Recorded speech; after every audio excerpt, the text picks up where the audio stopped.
बेंगलोर के call centre में काम करने वाला एक टैक्सी ड्राइवर जिसका कभी भी कोई क्रिमिनल रिकॉर्ड नहीं रहा, एक दिन उसकी बीवी से झगड़ा होता है और बीवी रूठ कर मायके चली जाती है और 10 दिन के बाद ये टैक्सी ड्राइवर एक कांड करता है और कांड की वजह कल्पना के परे निकलती है। नमस्कार, मैं हूं श्रद्धा राय और आप देख रहे हैं द चाणक्य पे क्राइम कहानी, एक ऐसी कहानी जो आपको हैरान कर देगी।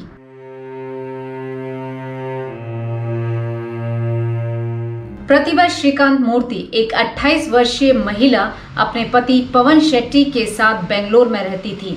2005 में उन्होंने एक बीपीओ HP ग्लोबल सॉफ्ट को ज्वाइन किया। प्रतिभा का जन्म 1 मई 1977 का हुआ। वो लगभग 15 दिन की ही थी कि उनके पिता का देहांत हो गया। सारी जिम्मेदारी प्रतिभा की मां ने खुद ही अकेले निभाई।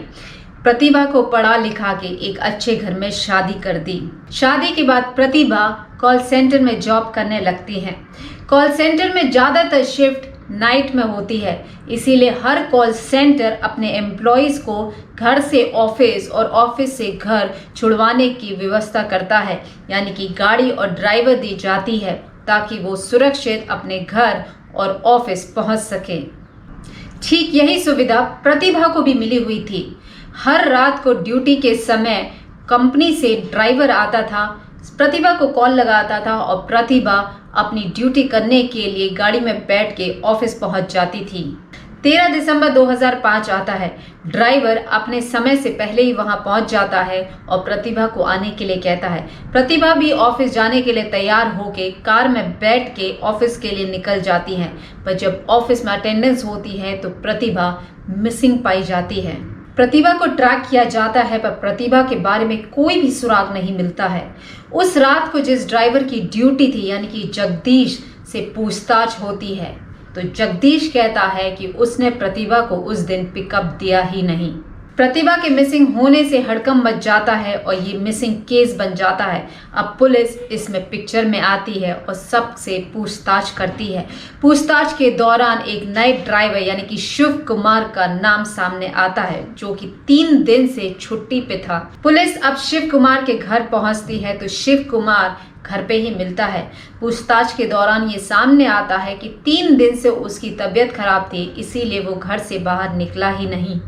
पुलिस बहुत शक्ति से पेश आती है तो शिव कुमार अपना मुंह खोल देता है और बताता है कि 13 दिसंबर 2005 को ड्यूटी के तय समय से पहले ही ये प्रतिभा के घर के नीचे पहुंच जाता है और प्रतिभा को फोन करके बोलता है कि वो नीचे आ जाए। क्योंकि प्रतिभा ये बात जानती थी कि शिव कुमार ऑफिस का ही ड्राइवर है और कई बार वो पहले भी शिव कुमार के साथ राइड ले चुकी है, इसीलिए बिना कोई हिचक के वो शिव कुमार के साथ ऑफिस के लिए निकल पड़ती है।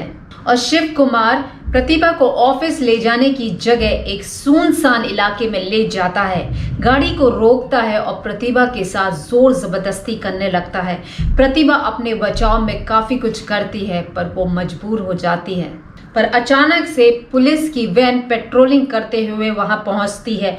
प्रतिभा के अंदर एक उम्मीद जाग जाती है कि अब वो बच जाएगी, लेकिन शिव कुमार चाकू की नोक पर प्रतिभा को धमकी देता है कि अगर उसने आवाज़ की तो वो उसकी जान ले लेगा, भले ही वो पुलिस के द्वारा पकड़ा क्यों ना जाए।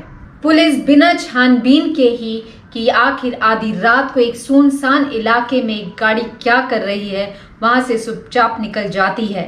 प्रतिभा की सारी उम्मीदें टूट जाती हैं और शिव कुमार उसके साथ गलत काम करता है और चाकू से उसका गला रेत देता है और बाद में एक नाले में जाके प्रतिभा के शव को फेंक देता है। शिव कुमार की बताई जगह पे पुलिस को प्रतिभा का शव मिल जाता है और लगभग 2 साल के बाद यानी कि जनवरी 2007 में सेशन कोर्ट में ट्रायल शुरू होते हैं। 2 साल और बीत जाते हैं और दिसंबर 2009 में सेशन कोर्ट से ये केस फास्ट ट्रैक कोर्ट को दे दिया जाता है और 1 साल के बाद यानी कि अक्टूबर 2010 में फास्ट ट्रैक कोर्ट इस केस में शिव कुमार को गिल्टी ठहराती है।